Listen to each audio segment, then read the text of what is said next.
올해도 추석 연휴가 시작되었습니다.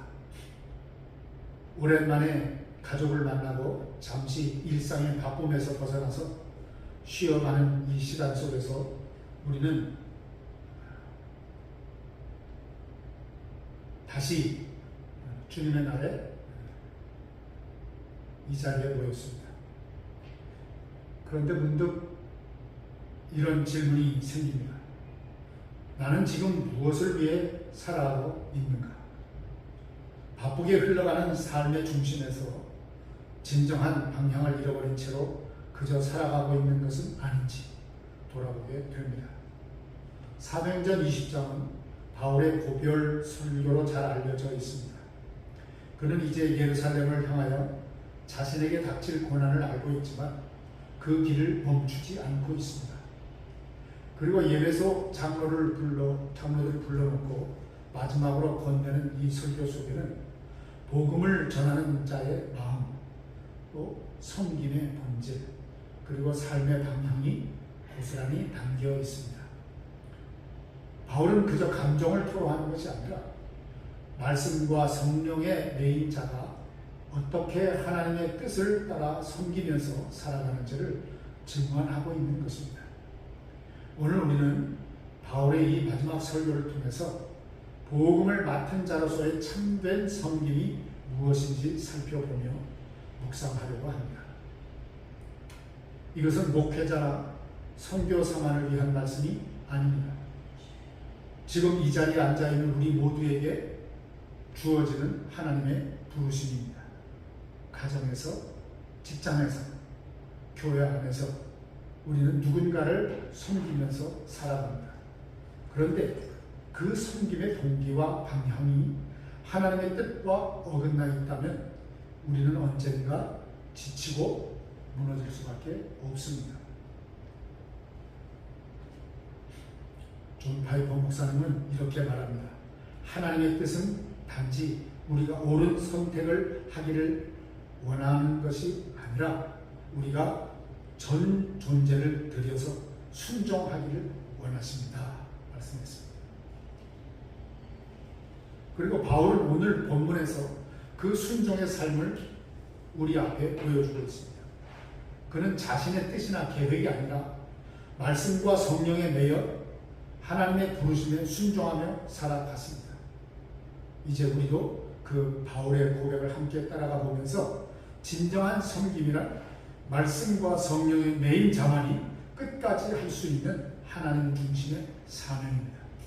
본문을 통하여 오늘 함께 그 은혜의 길을 따라가 보겠습니다. 첫째로, 말씀과 성령의 매인 삶은 자기의 뜻을 내려놓는 삶입니다. 나의 뜻보다 하나님의 뜻을 쫓는 그 사람이 복음의 사람이라는 것이죠. 22절에서 바울은 이렇게 말합니다. 보라, 이제 나는 성령에 매여 예루살렘으로 가는데 거기서 무슨 일을 당하는지 알지 못합니다. 성경에서 보라라는 말로 시작하면 우리는 긴장하고 무슨 말을 하는지 집중을 해야 됩니다. 강조하는 말이 되기 때문입니다. 보라, 이제는 나는 내 뜻과 내 계획이 아니라 성령에 매여 성령에 사로잡혀 예루살렘으로 올라간다. 근데 거기서 무슨 일을 당하는지 나는 알지 못한다. 그저 성령에 붙잡혀서 성령에 매여 나는 가는 것이다. 선언하고 있는 것입니다.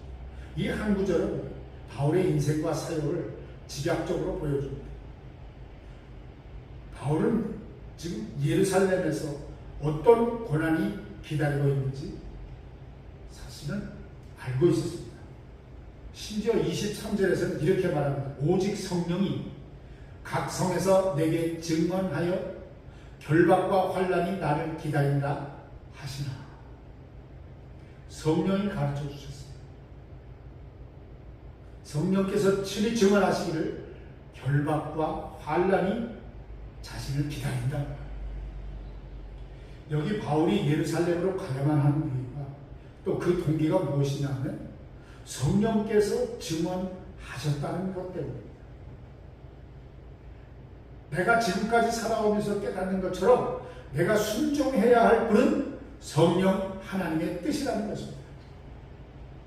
그의 말씀이란 의미입니다. 성령께서 친히 하시는 말씀을 통하여 내게 하시는 말씀이라는 뜻이죠. 그래서 바울은 그 길을 외면하거나 밀지 않았습니다. 그는 성령에 매여 그 길로 나아갑니다. 여기서 매이다는 표현은 헬라어로 데오라는 뜻인데, 데오라는 말인데, 단순히 느슨하게 따라가는 것이 아니라 속박되듯이 얽매이는 상태를 말하는 것입니다. 그러니까 이 말은 바울 자신이 지금 자발적으로 결박된 사람처럼 하나님의 뜻에 사로잡혀 있다는 고백을 하고 있는 것입니다. 왜 그렇죠? 그 앞에 놓여있는 길이 성령이 인도하시는 길이기 때문에 고난이 예고되어 있어도 그 길을 피하지 않고 나아가는 것입니다. 박윤선 목사님은 그의 주석에서 이렇게 해석합니다. 성령의 내적 충동은 외적 고난보다 강하며 하나님께 속한 사람은 하나님의 뜻이 어디로 향하든 그 길로 걸어간다. 아멘이죠. 말하자면 하나님의 사람은 현실적인 조건보다 하나님의 뜻에 더 매여있는 사람이라는 뜻입니다. 오늘날 우리도 수많은 선택 앞에 놓여 있습니다. 직장에서나 가정에서나 또는 교회 사역 안에서 때때로 우리가 하고 싶은 일과 주님의 뜻이 충돌하는 순간을 맞이하곤 합니다. 그때 우리는 무엇을 선택하죠? 하나님의 뜻을 알면서도 주저하거나 현실을 앞세우며 핑계를 대지 않습니까?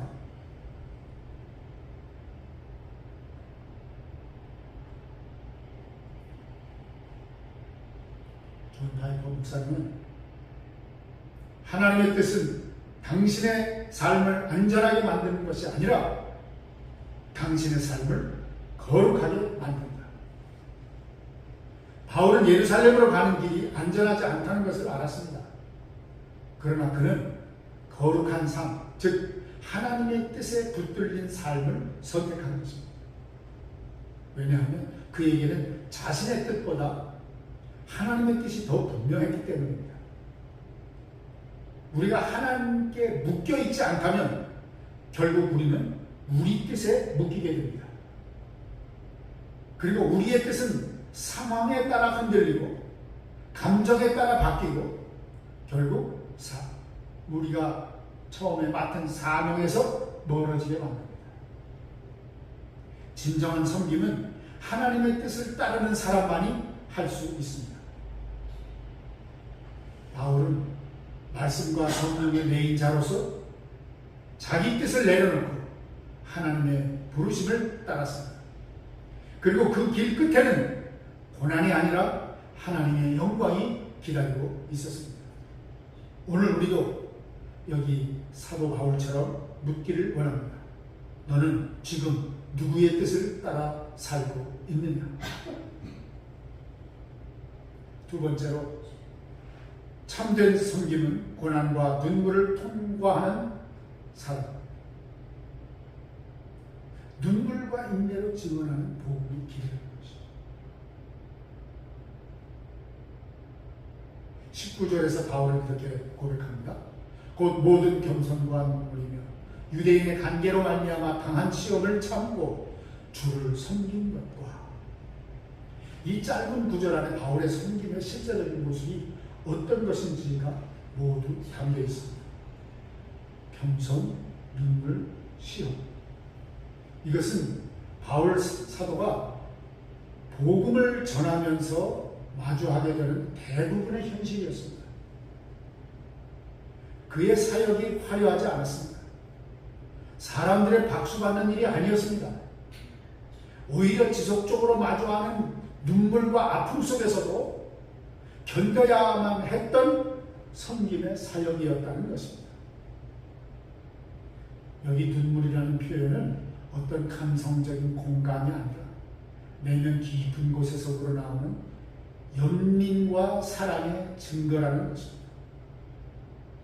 그는 온갖 사람들의 거절과 공격, 오해를 받으면서도 그들을 위하여 울었다는 것입니다. 왜냐하면 그는 자신을 위한 사역자가 아니라 말씀과 성령에 매여 있던 자였기 때문에 그렇게 눈물로 사역을 감당했던 것입니다.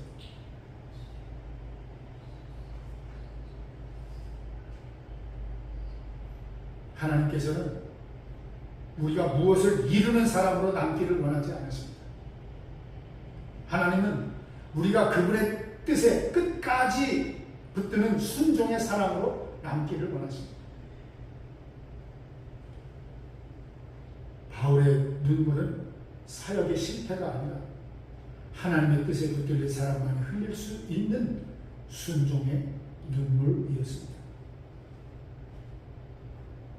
현대인의 섬김은 종종 결과 중심적입니다. 얼마나 성과가 있었는가, 사람들이 나를 어떻게 평가하는가에 따라 기쁨과 슬픔이 결정됩니다.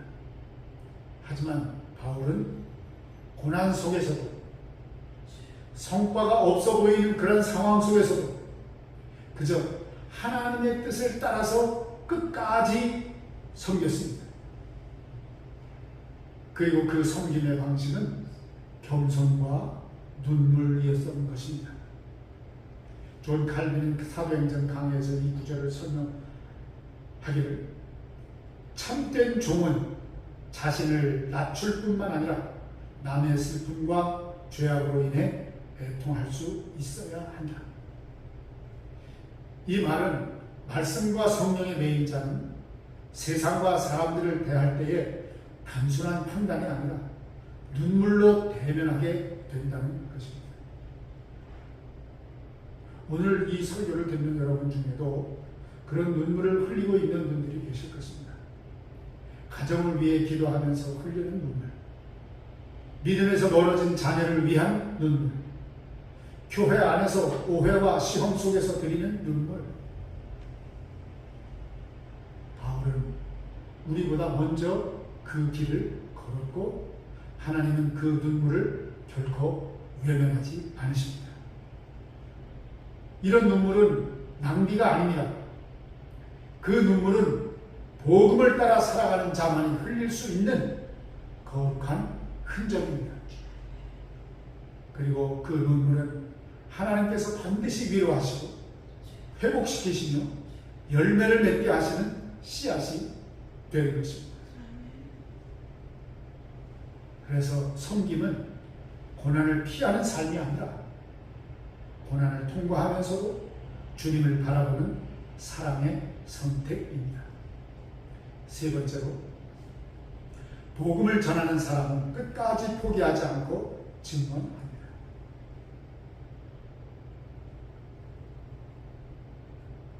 본문 24절은 사도행전 20장의 핵심이자 바울 사역의 철학이 고스란히 드러나는 구절이라고 할 수 있습니다. 함께 읽습니다. 내가 달려갈 길과 주 예수께 받은 사명, 곧 하나님의 은혜의 복음을 증언하는 일을 마치려 하면은 나의 생명조차 조금도 귀한 것으로 여기지 아니하노라. 아멘. 이 말씀은 단순한 헌신이 아닙니다. 멋있는 수사적인 투자적으로 말하는 자기 자랑이 아닙니다. 복음을 향한 절대적인 순종과 우선 순위를 말하는 고백입니다. 바울은 자신의 생명보다 더 귀한 것이 있다는 것을 알고 있었습니다. 그것은 곧 하나님의 은혜의 복음이었습니다. 오늘날 많은 그리스도인들이 복음을 받는 것에는 익숙하지만 복음을 증언하면서 살아가는 삶은 낯설어합니다. 그러나 바울은 복음을 받았기에 그 복음을 증언하는 사명으로 부름을 받았다고 그렇게 고백을 하고 있습니다. 나의 달려갈 길이라고 하는 표현은 단순히 앞으로 해야 할 일이 아니라 하나님께서 그에게 맡기신 인생 전체의 여정을 의미하는 것입니다. 존 칼빈은 이 구절을 설명하면서 이렇게 말합니다. 하나님께서 사명을 맡기셨다면 그것은 끝까지 감당하라는 부르심이며, 사명을 받았다는 것은 곧 나의 생명이 방향이 정해졌다는 뜻이다. 무슨 말일까요? 사명을 맡았다는 것은 내 삶이 더 이상 내 것이 아님을 인정하는 선언입니다.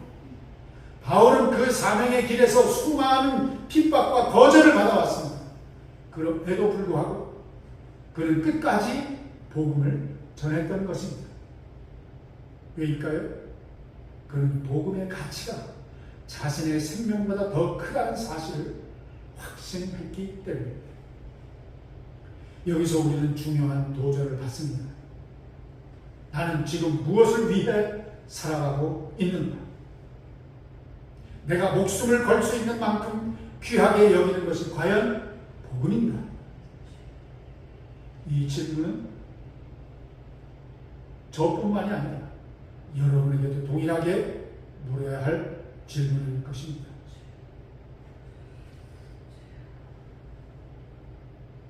존 파이퍼 목사님은 복음 사역에 대해서 이렇게 말합니다. 복음을 증언하는 자의 삶은 언제나 위험을 동반한다. 하지만 그 위험보다 더 무서운 것은 복음을 증언하지 않는 것이다. 복음을 전하지 않는 삶은 우리 존재의 목적을 잃어버리는 삶입니다. 바울에게 있어서 복음은 단지 전달해야 하는 메시지가 아니라 삶 전체를 던질 만큼 가치 있는 진리였습니다. 이 시대에 우리는 종종 조심스럽게 신앙을 유지하려고 합니다. 그러나 성령의 매인 사람, 말씀에 붙들린 사람은 자기 생명조차 귀히 여기지 않으며 복음을 끝까지 증언하는 삶을 살아가게 됩니다. 이것이 곧 바울이 남긴 믿음의 유산이며 우리에게 보여준 모범입니다. 성도 여러분, 바울처럼 살라는 말이 아닙니다. 바울처럼 복음의 값어치를 아는 자가 되라는 하나님의 부르심입니다.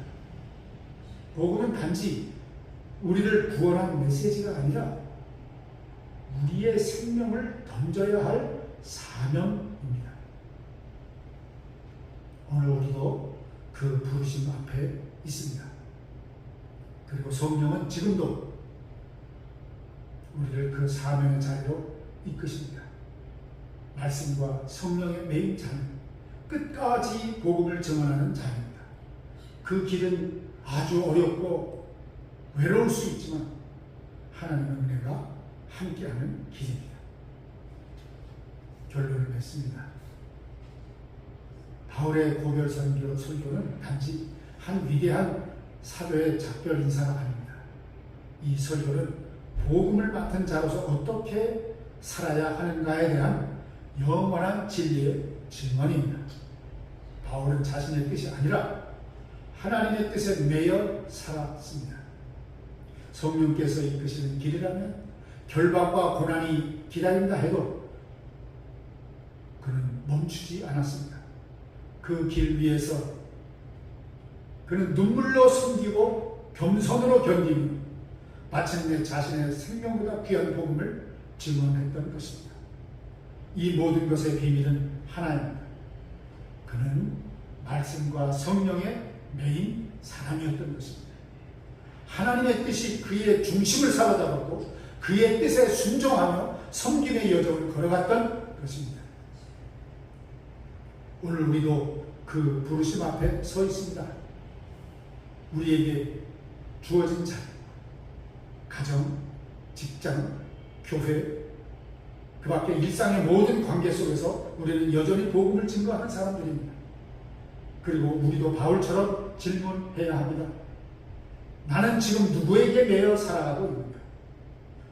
나는 어떤 가치의 인생을 걸고 있는가? 추석이라고 하는 이 시기에 가족과 시간을 보내면서 우리는 잠시 멈춰서서 하나님께서 우리에게 주신 사명을 다시 바라보아야 할 것입니다. 우리는 여전히 복음의 사람이며 하나님의 뜻을 따라 섬겨야 할 부르심을 받은 사람들입니다. 박윤선 목사는 이렇게 말했습니다.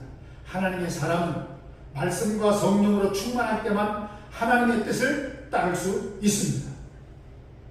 그렇습니다. 우리가 말씀에 붙들리고 성령에 사로잡힐 때, 성령의 충만함을 받을 때 우리의 섬김은 진정한 섬김이 되면 그 섬김은 반드시 하나님께서 기억하시는 사명으로 남을 것입니다.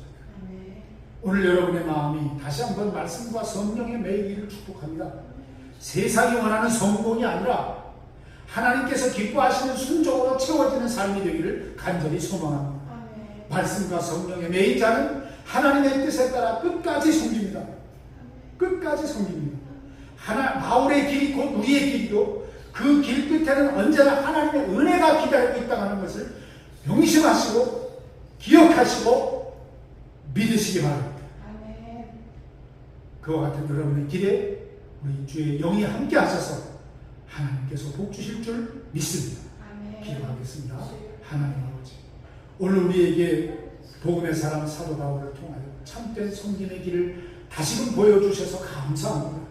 우리도 바울처럼 말씀과 성령의 매인자가 되게 하시고 자신의 뜻이 아니라 하나님의 뜻을 따르는 삶을 살게 해 주옵소서. 눈물 속에서도 끝까지 복음을 전하며 우리의 생명을 다하여 주님을 증언하는 자로 살아가게 하옵소서. 세상이 아닌 주님의 부르심에 매여 가정에서, 교회에서, 우리의 일상의 삶의 자리에서 하나님의 은혜를 흘려보내는 섬김의 사람이 되게 해 주옵소서. 오늘 들은 말씀을 마음에 잘 간직하게 하시고 성령께서 우리를 날마다 말씀으로 이끌어 주시길 간절히 기도하옵니다. 예수 그리스도의 이름으로 기도하옵나이다. 아멘. 찬송가 501장을 하나님께 드리겠습니다.